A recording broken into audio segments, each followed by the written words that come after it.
E a pior coisa que tem é quando uma pessoa que diz que não aguenta mais chega ao ponto de dizer ao filho ou aos filhos: olha, eu vou ter que me separar da sua mãe, não é por nada, não é por causa dela, é por minha causa. A razão é minha, sou eu que não estou em condições naturais de manter o casamento como aconteceu no início. Então, ela é a melhor pessoa. Eu não tenho nada a dizer dela, a não ser admirá-la e falar bem dela. E eu quero que todo carinho, todo amor, todo cuidado de vocês se concentre nela.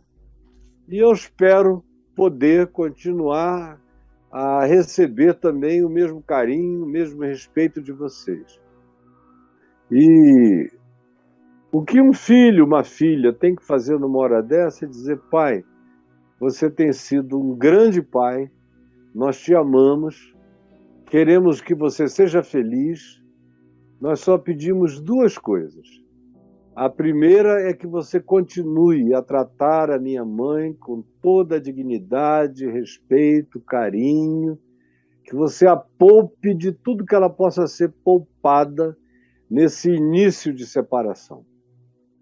Porque às vezes a pessoa que está indo embora não tem sabedoria ou está muito apaixonada, quando é o caso de separação aqui por causa de uma paixão ali. E quando é esse o caso, é muito perigoso. Quando a paixão, quando não está presente, quando a separação decorre do indivíduo já está ali há anos e ter esgotado todo o recurso pessoal, não de amor, mas de amor conjugal, porque amor não acaba. Amor conjugal é que pode acabar. Mas você veja que no caso dele o amor conjugal acabou, mas o amor fraterno não, porque ele tem por ela, segundo você disse, toda admiração e carinho. Ele a ama. Só que ele não pode dizer para a mulher: ô, minha mulher, eu te amo, mas vou embora, porque parece cinismo. Nenhuma mulher gosta de ouvir isso. Quando eu estava me separando e eu amava muito, muito, muito a mãe dos meus filhos, eu cometi uma ou duas vezes o equívoco de dizer para ela que nós estávamos nos separando, que a razão e a culpa era minha, mas que eu a amaria para o resto da minha vida e que eu a amava. Aí ela ouviu aquilo uma vez, duas vezes, da terceira falou: posso te pedir uma coisa? Chorando. Ela falou: nunca mais diga que me ama, porque a mim não me interessa esse outro amor. Esse aí você ama, dona fulana, dona cicrana, ama todo mundo, você é um cara que ama. Eu nunca vi você odiar. Agora, o amor que interessa a uma mulher casada é o que você me disse que já não tem para dar, ou nunca teve para dar do jeito que eu aspirava. E eu entendi completamente. E já fez 25 anos. E eu nunca mais disse a ela que a amava, porque eu sabia que aquilo chegava numa outra perspectiva. Eu digo agora que ela está casada, feliz, há uns 13, 14 anos, cheia de amor cúmplice, ela está muito, muito bem casada, muito feliz e o meu coração se enche de alegria. E eu agora que ela é amada por um homem como ela deveria ter sido amada por mim, cuidada. Eu a cuidei dela muito bem, disso eu não tenho nada a dizer, nem para ela, nem para a família dela, nem para os anjos, nem para ninguém. Eu cuidei bem dela, com todo amor, praticamente a criei, porque eu a peguei com 16 anos. Mas hoje eu posso dizer para ela que eu a amo, e ela também pode me retribuir, porque ela sabe que eu amo a minha mulher loucamente e ela ama o marido dela.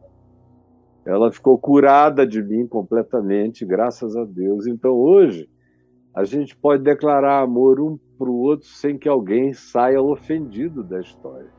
Então, o que você tem que pedir, eu disse duas coisas. Número um, tratar a mãe de vocês, a mulher, ex-mulher dele, com todo amor, com todo respeito, com todo carinho, com todo cuidado, com todos os cuidados que ela precise, e que ele não negue jamais esses cuidados a ela e ao todo da família.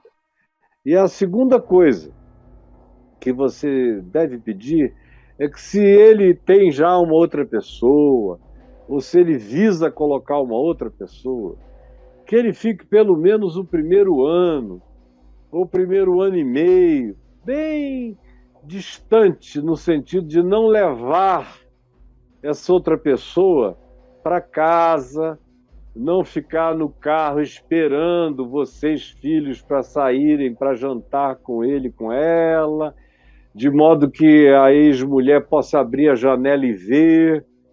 A maioria das mulheres não tem maturidade para lidar com isso.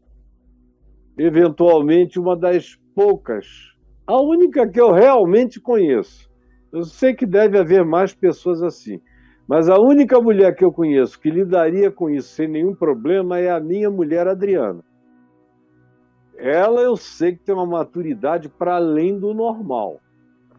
Agora, a grande maioria fica com ciúme, fica zangada e transfere a zanga para os filhos, acham que os filhos estão traindo, e voltaram sorrindo, saíram com o pai e a atual mulher e voltaram às gargalhadas.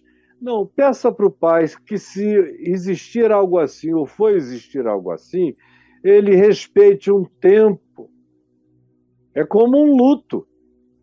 A gente tem que dar um tempo para o enlutado. E um luto de divórcio é mais longo do que o luto da perda de um ente querido, que depois de um mês, 2 meses, a gente já está falando a respeito do assunto. Às vezes começando até a evocar as coisas melhores, mais engraçadas. Agora, num divórcio, no mínimo 1 ano. E se ele tem alguém, peça a ele para... No início, ele não precisa nem sair apresentando vocês a ela, basta ele deixar vocês se acostumarem à ideia de que ele já não está só. Só depois que vocês já estiverem mais acostumados a essa ideia, e ele próprio tem a certeza de que se trata de uma pessoa legal, madura, que não é uma infantiloide, que vai criar desavença entre ele, os filhos e a família, porque 80% das mulheres que chegam depois na vida de um homem, que teve mulher e tem filhos, são, às vezes, mulheres que não mereciam entrar, são infantis, são exigentes, são ciumentas, são gananciosas, querem tudo para eles, querem que o ex-marido esqueça que a ex-mulher existe. Tem umas que querem que o indivíduo abandone os filhos, de tão perversinhas que são. Então, diga para ele dar um tempo, para ele ver bem quem é, com quem ele está, e só chamar vocês para dentro dessa relação no dia que ele tiver certeza absoluta que se trata de uma pessoa do bem, e que vai tratar todo mundo bem, e que não vai ficar com ciúmes e com divisões e com desavenças. Peça só isso a ele. Agora, no mais, o que você vai fazer, cara? Você tem poder de fazer teu pai ter tesão pela tua mãe? Ele não tem, você vai ter. Qual é o milagre? Se nem Deus se meteu nessa história entre um homem e uma mulher. Quem se mete em história de gerar amor erótico entre homem e mulher é Eros, deus grego, Cupido, deus grego. Eles é que dão flechada, que induzem. Agora, o Senhor Deus, Criador, deixou essa dimensão livre para a escolha humana, é livre-arbítrio mesmo. Não tem ninguém essa história de pastor, ora por ele, para ele me amar, como muita mulher pede de mim. Eu digo, desculpa, é a oração que eu não faço. Esse tipo de amor conjugal ou acontece espontaneamente, ou nem Deus se mete nisso. Não tem um único texto bíblico que diga que fulano não amava Cicrana, mas o profeta tal orou por ela e o marido passou a ficar louco por ela. Onde está escrito isso? Nem no Gênesis, na criação. Deus deixou Adão procurar. Aí ele voltou e falou: não tem ninguém que me agrade. Acho que ele não fez nenhum teste. Nenhuma cabritinha, nenhuma eguinha. Ele só olhou e falou: não tem encaixe. Aí ele ficou dizendo: eu tenho tudo, mas eu também tenho uma solidão que só pode ser ocupada por uma pessoa que seja igual a mim, que me seja idônea, com quem eu possa olhar nos olhos. Não é olhar para cima e orar, é olhar nos olhos e conversar. Aí veio a mulher, mostrando que esse é um assunto no qual Deus não se mete. É soberania do coração humano essa escolha. E ele deixa que seja assim. Às vezes a gente acerta, às vezes a gente erra, mas ele deixa que seja assim porque sem a experiência do acerto, ninguém acerta. Sem a experiência do erro, ninguém erra para acertar depois. E essa é uma coisa que não tem nada escrito em lugar nenhum, não existe manual nem protocolo. É para ser a manifestação do segredo das afinidades que se conjugam no mistério daquilo que é inexplicável. Como diz o livro de Provérbios, no capítulo 30, quando o sábio diz que há 3 coisas que são maravilhosas demais para ele. Sim, ele diz, há 4 que eu não entendo. Aí ele diz, o caminho da águia no céu, o caminho da cobra na penha e o caminho de um navio no meio do mar. E a coisa que ele não entende é o caminho de um homem com uma donzela. 3 coisas maravilhosas demais. O caminho da águia no céu, porque é uma coisa fantástica, meu Deus. Ela vai para onde quer sem fazer esforço algum. Você raramente vê uma águia batendo as asas, ela vai no vento. Alcança velocidades de muitos quilômetros, ela vira um bole do míssil. Chega na sua presa, tchá! Ela bate a asa para subir. E depois ela vai no vento. E ela conhece todos os caminhos do vento, invisíveis aos nossos sentidos, maravilhoso aos nossos olhos. Caminho da cobra da penha, não deixa pegada. E a lição é essa. Quando você for viver com a sua mulher, tem um caminho da cobra na penha, um caminho que não deixa rastros. E não é porque você seja um dissimulado, é porque você é leal, é limpo.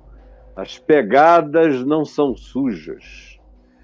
E o caminho de um navio no meio do mar é porque naquele tempo, que isso foi dito há 3.000 anos atrás, o único recurso para o marinheiro no meio do mar era conhecer os céus, as estrelas, as constelações, saber exatamente aonde cada uma delas estava em cada época do ano, em que direção elas levavam. Era uma relação com os céus. E aí ele está dizendo que o caminho de um homem com uma mulher, que é uma coisa incompreensível para ele, só podia ser orientada assim, por essas 3 maravilhas. Siga o vento com naturalidade, viva com naturalidade, ande com pureza e se oriente pelos céus. E aí você tem uma chance maravilhosa de ter um caminho maravilhoso com um homem ou com uma mulher, se for assim a conjugalidade. Fora isso, filho não tem poder de nada, a não ser de retardar o divórcio, de fazer o pai ou a mãe ficarem lá mais alguns anos, até envelhecerem, até os filhos já estarem velhos, aí eles se separam na hora errada. A mulher já está com mais de 50 e tantos anos, quase 60, ele também, Agora talvez seu pai esteja com uns 45, sua mãe com uns 40. Ainda dá tempo de ele cuidar da vida dele, dela cuidar da dela e de vocês cuidarem de ambos como filhos. Fora isso, meu querido, ore e peça a Deus que, seja qual seja o desfecho desse assunto, aconteça com paz. Porque até para a gente se divorciar, a gente precisa estar pacificado com o cônjuge. O verdadeiro divórcio, o divórcio que não desagrada a Deus, é aquele divórcio que os cônjuges fazem com respeito, dignidade, paz e cuidado mútuo. Porque na velha aliança, diz Malaquias que Deus aborrecia o divórcio. Aí o pessoal fica pensando que é assim, o cara casou e depois se divorciou de tristeza, de infelicidade, Deus fica com ódio dele. Não, não sabem o contexto, não sabem a história, não sabem nada. O divórcio, naquele tempo, deixava a mulher abandonada num estado de mendicância, ou ela virava uma prostituta para se manter, ou ela casava com um homem sem reputação também para juntos os dois marginais sobreviverem. E os filhos não terem futuro praticamente, porque os pais de 3.000 anos atrás abandonavam tanto a mulher quanto muitas vezes os filhos, como os de hoje fazem também. Então aquele divórcio era abominável porque não tinha lei de proteção nenhum da mulher divorciada, dos filhos, não tinha pensão, não tinha nada, e tem mais. Naquele tempo do profeta Malaquias, o pessoal estava se divorciando a 3x2. Tinha gente que não ficava casada nem uma semana. Casava, comia a mulher como queria, pagava lá um dote para o pai, depois de uma semana ele já tinha outras em vista, aí ele se separava, a repudiava, conforme a lei de Moisés, a mulher ficava danada, prostituída, enlutada, mendicante, largada, não tinha nada, não tinha amparo, não tinha INSS, não tinha legislação de proteção, não tinha nenhum tipo de cuidado pelos filhos, não havia todas as instituições de amparo que a gente tem. Não, o único amparo era o marido, que nesse caso era um leviano. Aí uma semana depois ele já estava casado com alguém. Se a mulher anterior da semana anterior ficasse grávida, o problema era dela. Se a outra ficasse, e havia em Israel, os documentos mostram, documentos do 3º século, do 2º século e do 1º século antes de Cristo e do 1º século depois de Cristo, você encontra registros bizarros, até de gente que se casava de manhã com uma mulher, se divorciava depois de tê-la traçado e à noite casava com outra, de tão maluco que o negócio estava. Esse era o contexto de Malaquias, onde se diz que Deus odeia o divórcio, e essas são as razões sociais da calamidade daqueles divórcios. Mas hoje em dia, quando uma pessoa se divorcia, em geral é porque casou sem amar ou casou precipitadamente. Quando é crente, casou com uma menina nova e ele novo casou para transar. Aí depois de 5, 6 anos descobre que foi tudo equívoco, produzido e patrocinado pela religião e seus conceitos de pecado. Aí faz o cara pecar mais ainda do que se tivesse solteiro transado com a menina. Se desse certo, continuava. Se não desse certo, se separava. Mas não tinha filho na história, nem tinha culpa pesada na história, nem tinha tudo o que acontece depois. Mas a religião prefere coar o mosquito e depois engolir um camelo. Então, meu filho, que poder você teria de evitar isso? Se isso não vier do coração do seu pai e não for um assentimento da sua mãe, cuide dos dois e seja bom para os dois e ajude os dois a serem felizes, cada um ao seu modo. E o que você tem que pedir é que não haja litígio entre eles, sob hipótese alguma. Se o seu pai quer, diga: pai, tá bom, Mas não importa como a mamãe reaja, você não vai litigar, não vai brigar, não vai levá-la a juízo sobre hipótese alguma. E você, da sua parte, seja você filho único ou com seus irmãos, milite pela paz. Promova a paz, a reconciliação e a pacificação.